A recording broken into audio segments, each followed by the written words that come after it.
ชาแนลวันนี้เราจะมาดูเราแข่งเล่นกากกันนะครับไม่ได้จริงเหรอสวัสดีครับอันนี้คุณนิวครับอันนี้คุณอมรครับไอ้เหี้ยนี่ใครไม่รู้ครับพร้อมแล้วถ่ายอยู่หนาวอ่ะรถทวีโดเพราะของกูอย่างง่ายผมไม่มีลงคลิปไงเลยเอามันแม่งมาถ่ายแม่งเลยไม่ใช่ดาวก็น้อยชาเด็กมันเป็นชาใส่เด็กนี่ไงวะเขาแย่อันนี้คุณหลังครับอันนี้คุณหลัง ไปไม่ใช่เหรอคุณครับนี่คุณครับคุณหลังครับแล้วโจมตี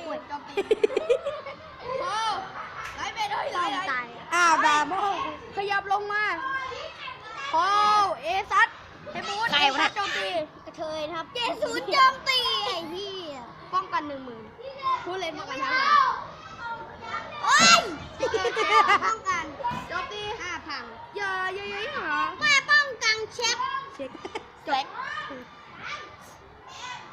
ผมไม่พูดคุณเห็นหน้าผมไอ้เหี้ยไปดูโอ้ยงานคนเดียวเห็นหน้ามึงไม่อยากเห็นหน้าแข่งรอไหนเรามาให้กูหน่อยไอ้เหี้ยเขาคือคน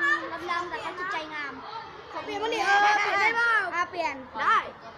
รับการ์ดด้วยเดี๋ยวไปด้วยเปลี่ยนในโป้เลยเปลี่ยน